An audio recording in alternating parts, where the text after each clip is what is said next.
Hey, it's Uncle Joe with Uncle Joe Hikes. We are here at Wolfpen. In fact, you can see a couple of hikers climbing up there. They're probably doing the Coosa backcountry trail and have made their way over, not exactly over Coosa Bald, but close.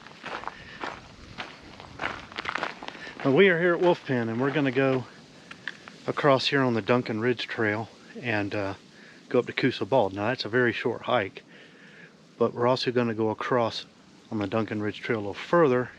I got something I want to recon.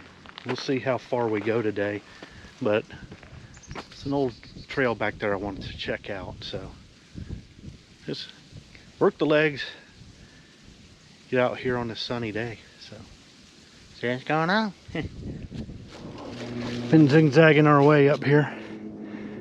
You can hear the traffic down on 180. Looking across, we can see Slaughter. I actually think Slaughter proper might be tucked in behind, because I think this kind of goes up.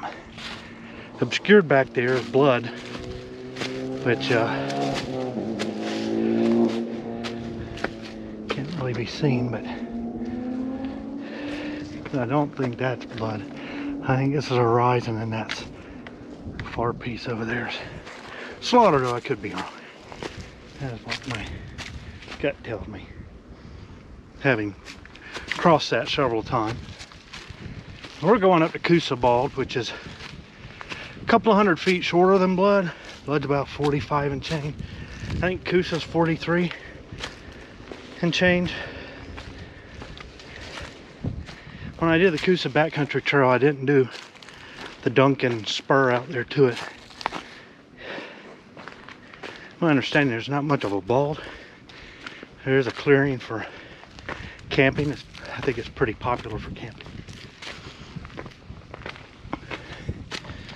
Anyway, we got a little break from the big climbing. Just got a little rise.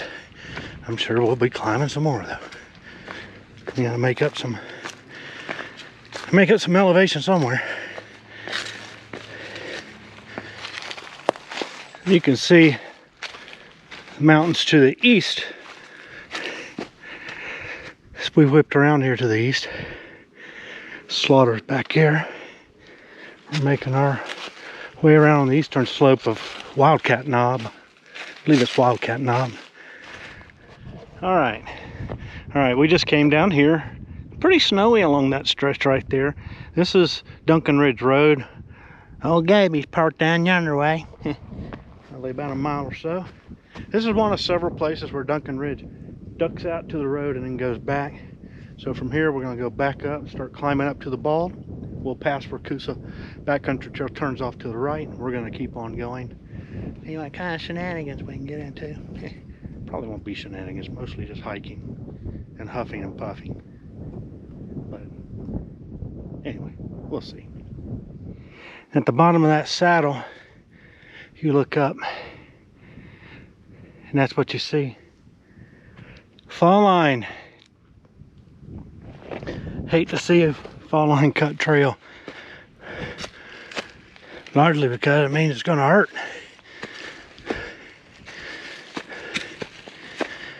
And it is. But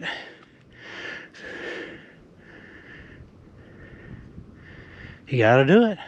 That fella there is walking with his dog. He just came off the Coosa backcountry trail, and the dog was crazy excited. Yeah, he had a shot collar for that dog, but he couldn't get to it quick enough. That it was a little loose. So the dog came over to me and was all over me, not angrily, though it was nipping a little bit. I think it was just excited. But white dog with a black patch on its eye. I immediately thought of the Little Rascals. So here we are, Coosa Bald. You know, I didn't think there were any real views up here except for maybe in the winter, but this would be a good view anytime, I would think. You'd have some coverage from the trees, but here we're looking out west, and Slaughter, Blood over here. I would guess that one hump out there might be Big Cedar. Not sure. But good view. Not bad at all. Seeing a lot of people camp up here. So I think there's going to be a camp area over there maybe. We'll see as we move on. This is really nice. I can see some reflection underneath the trees. I'm assuming along that little flat ridge there is some snow. Very cool. All right, we took us a break up on Coosa Bald. Now we're heading on out Duncan Ridge proper. We're getting out into the wilderness area of Duncan Ridge. Duncan Ridge runs 19, I think it's 19 miles just from Wolfpen. Maybe over to, I think it's about 17 over to BMT, where it shares and heads south a little ways before it dumps out on Highway 60. So it's a long stretch of trail. It loosely follows the Duncan Ridge Road and peels away from it a good bit for about the last half. It's out here. This stretch of wilderness, I've said before, is it's pretty remote country. You have the valley to the north that sort of parallels this ridge, and you have 180 to the south, and further on out you'll have Cooper's Creek area that will border it. And if you've ever gone camping and stuff up in there, you know how that is. We've done some hiking in there too.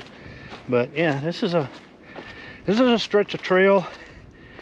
Not a lot of water from what I understand. There's been some rerouting done recently, but I don't think that necessarily mitigated the water issue. Had a friend's wife, who's also a friend, do it one time solo, and she said she got to the point where she had to stand on the ridge and just listen. If she heard water down the ridge, she would just bushwhack down the ridge and go get the water. She didn't have a whole lot of choice. So there are a few places, as we've already seen, where you could dump out on the road a little bit, and you could come up in here and stash yourself some water, which would probably be helpful, especially if you're doing this in the summertime. But anyway, we're not going that far. We got about another mile, and then we're going to try to find a little trail called the Roaring Creek Trail. I think it's Roaring Creek. Anyway, if I need to correct myself, it'll be below. And maybe it's Roaring Fork. Anyway, there's one, as you know, up in I guess off the Blue Ridge Parkway or up in the Smoky somewhere. Obviously this is not that one, and apparently this is not one a lot of people know about. I see it labeled on maps, but I have no idea what it's going to be like. I just want to look at it, and I don't know if it'll be passable or if it'll be just so old that it's just not. I mean, if it is, we might go down it a little ways.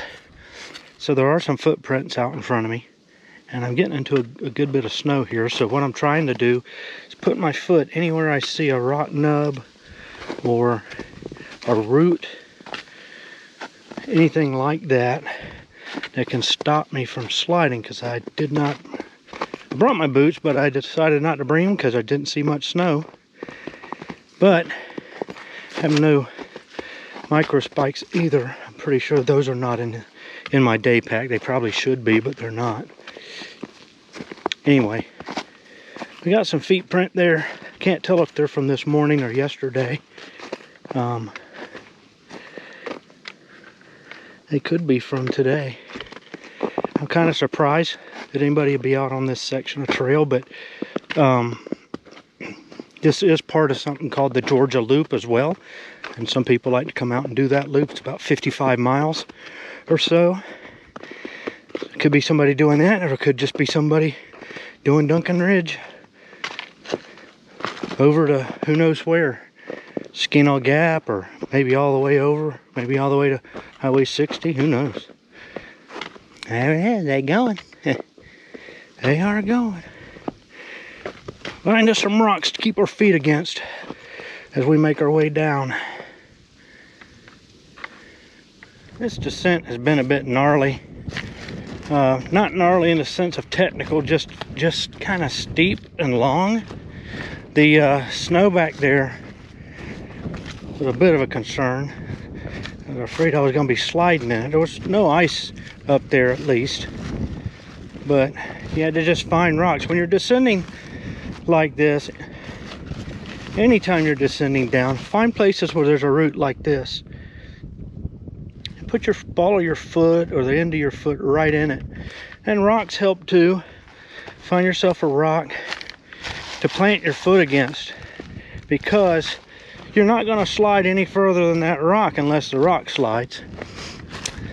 And when it's sticking up in snow, it gives you some idea of where you can keep yourself steady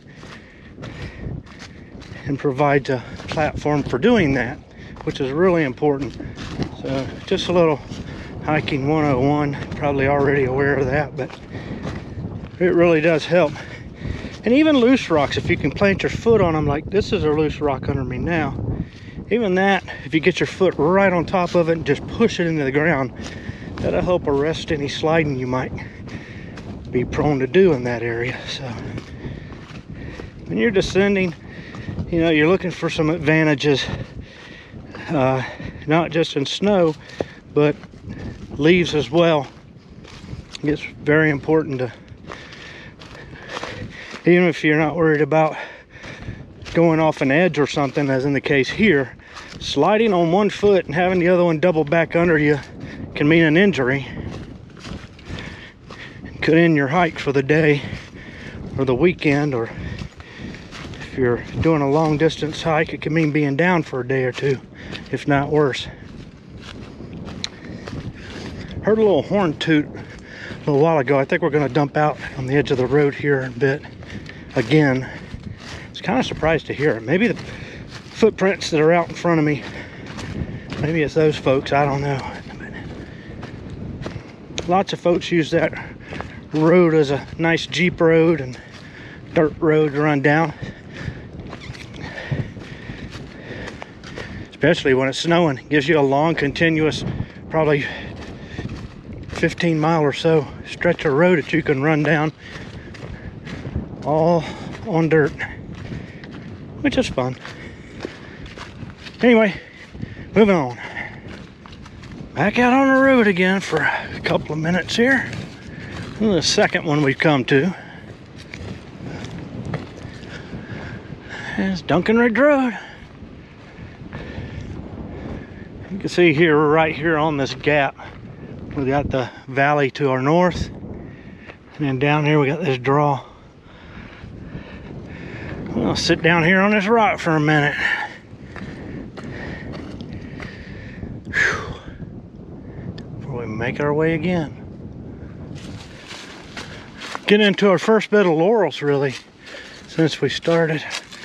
Might have been a few back there, but nothing like this little patch. A little bit of a tunnel here too.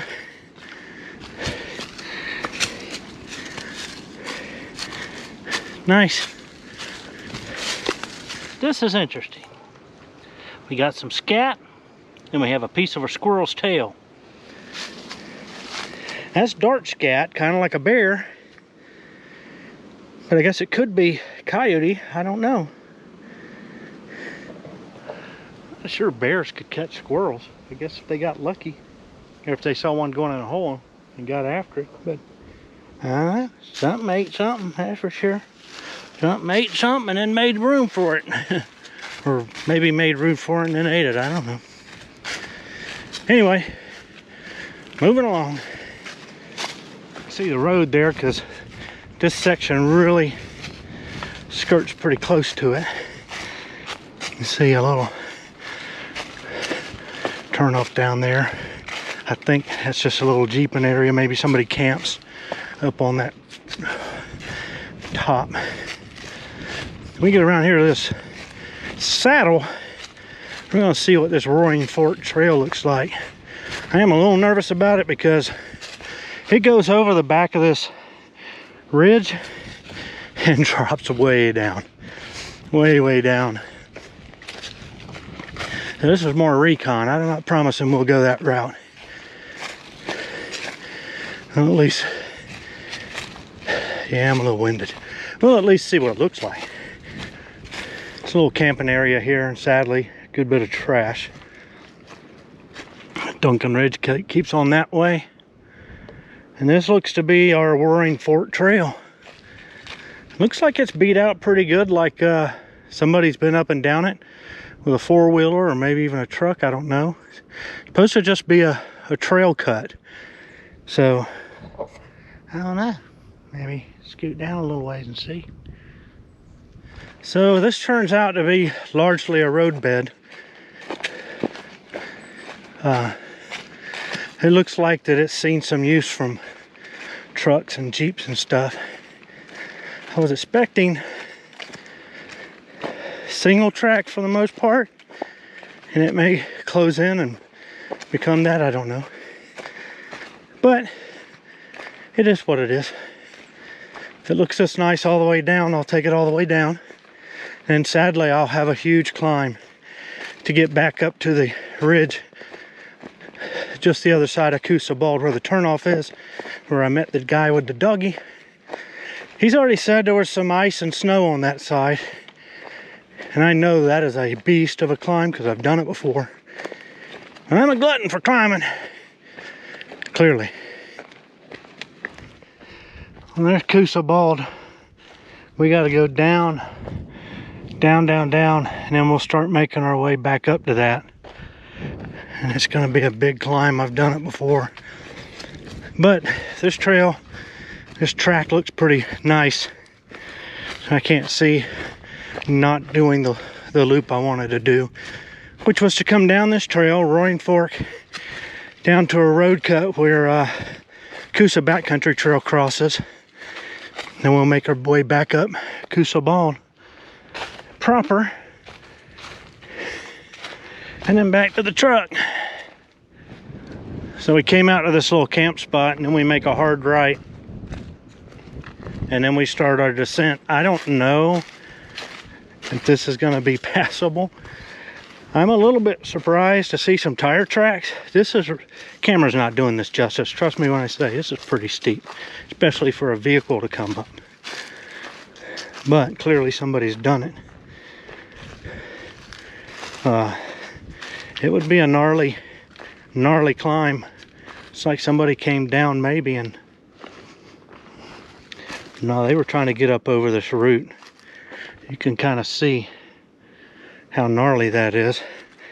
If you were coming up this road or this track, you'd have to go up that route. That'd be a tough climb. Maybe a way to get around, or used to be that way.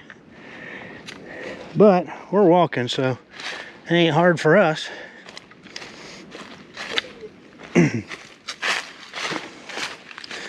We'll see. As we descend, we can see Coosa there. We're going to be going down, down, down, down, down. And then climbing up, up, up, up, up.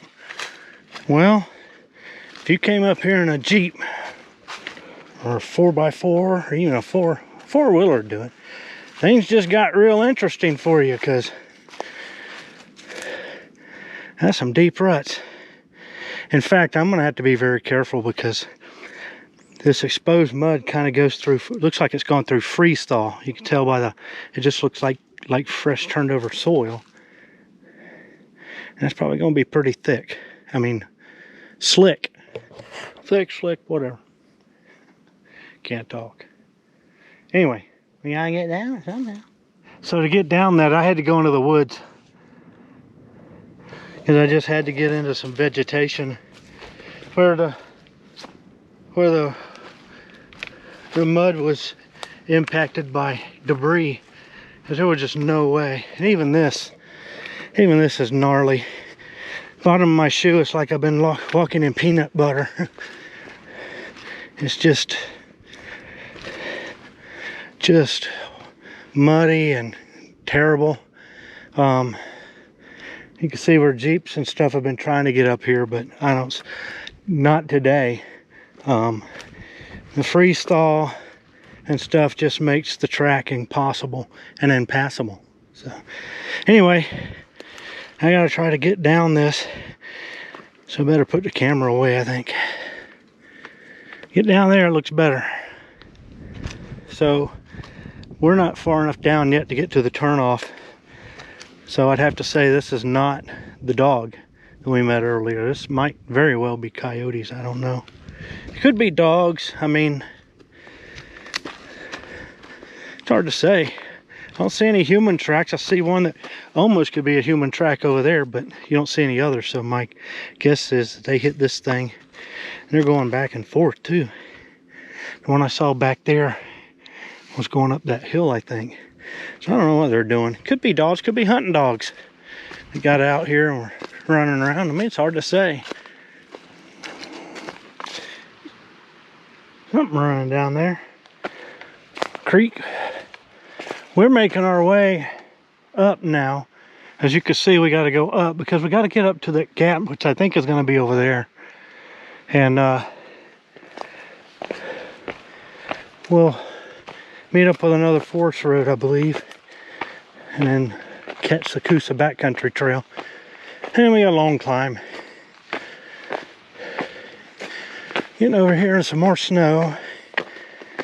You don't see any signs of somebody being down here. No track, four-wheel drive tracks or anything like you did back there. So and you see some old, and even the ones back there were kind of old, but it becomes obvious that you're not going much of anywhere. This is a much more sparsely used section, at least it appears. We try to make our way. We're out sliding. And you can see there somebody got adventurous to come up. Yeah, starting to look a little bit more winterized, ain't it? We can find us a spot to get across right here. That feller said he encountered some ice and snow. And my guess is when we start up the backcountry trail, we just might hit some ourselves. I don't have any crampons or ice spikes or anything, so could get real slippery. We came up and over the gap here. We should be merging with another double track or forest road here. I believe that forest road goes all the way down to the one at the bottom that the Coosa backcountry trail crossed earlier. We've driven that, and of course we've hiked around it, the other side of it. So yeah, should see another old track coming in from the left somewhere. I don't know, it could be a really old track that just doesn't do anything, just happens to be on the map for some reason, you know. And I sure don't see one. Maybe it's down here somewhere, but there's some more scat. I've been running up and down this old logging road. Yeah, you don't really see much in the way of car tracks or truck tracks, 4x4s through here, so definitely been a while anybody drove up here. You got a good flowing creek right here. Flowing pretty good. Imagine all that snow melt up on the hillsides helping.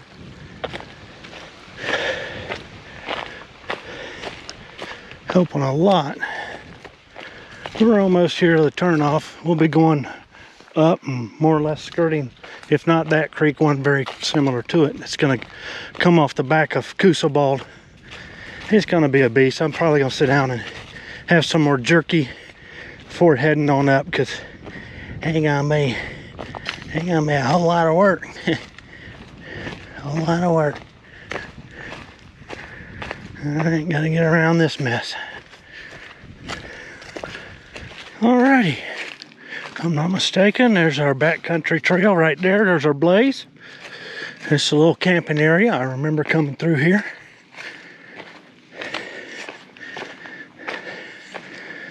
The trail comes in Trying to remember. I thought it came in from over here, but it must come in from back there. There's our blaze. Anyway, this closes a loop for me, a gap for me. We're back on trail that I've hiked before. So anyway, let's take a little break. Make a little love. No, we won't be making a little love. We'll just be taking a break, and then we'll get down, or in this case, get up that hill over there. You asked for it. We're climbing. That creek that we crossed on the roadbed's coming up this way, which is what I suspected. We'll be paralleling that shortly. Got some ground cover here. Surprised it's as green as it is, because this stuff tends to turn purple, I think, when it gets real cold. I guess it hasn't got cold enough for it to turn purple. Some of it is, but it'll get a lot more purple and dark at some point. And I was told or read somewhere or something that when it gets cold, it'll start turning purple. We're heading for the sun, chasing it before it gets down too far. Make our way up. Well, we made the first of a couple of turns we're gonna make as we work our way up. GoPro batteries just died, I think because it's sitting out on my hip and exposed. The cold's just zapping the batteries. It ain't filmed but just a few clips, and it showed a full battery when I put it in, the last one I put in. So ain't gone pecan. Anyway, we're gonna work our way up this hill, and the one behind me here, and that'll take us up to the T, and then we'll make our way down the gubby. Well, that fella said he got into some ice and snow, and you could see he was right. He was right. Having to pick my way gingerly through this. Still got a ways to go to get to the top. Well, we closed our loop. Now we're making our way down. Gotta get down to the road and a little climb, and then down to the truck. Almost there. Some ravens or something circling. Give you an idea of how high we are. I can look across to Slaughter and Blood there. But when you look straight out, you could just see the side of the other ridge there. So we're gonna be dropping. Gonna be dropping. Oh yeah, you can see I'm level here, and that's the trail dropping out there. Well, we made it to the road. We got to go back up in here though. We could hike the road down. We need to stay on trail. I'm just not relishing this little climb. It's a brief climb to get up here, and a big descent. Got to go across this little snow field here. We should be okay. It won't be nearly as treacherous as what we came up a while ago. Well, we made it back to Wolfpen Gap. There's old Goby over there. And where you been, man? Hopefully nobody broke in and got my Etch-a-Sketch. I forgot my iPad at the house. I need that Etch-a-Sketch to draw me a map back to the house. That'll all be right angles. All right, Wolfpen.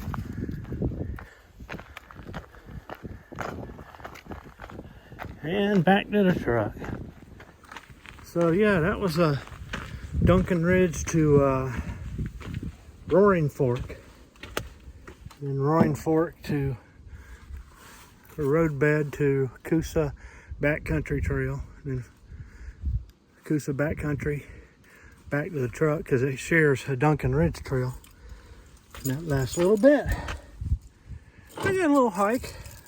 I kind of didn't expect Roaring Fork to be a complete double track cut through, but that makes sense, I guess. This happens a lot. But yeah, whoever been trying to Jeep that trail got a rude awakening. There were some really bad spots. But it was an exploration. I don't know if I'll do that trail again because it's not really single track, but I needed to know, and I saw it on the map and thought, I could probably put a nice little lollipop loop there. So, yeah. We'll put what the mileage was here in steps. I think the mileage was probably about around 7, but I think the steps probably gonna be around 8, but that'll be down here. We're gonna get out of here and get something to eat.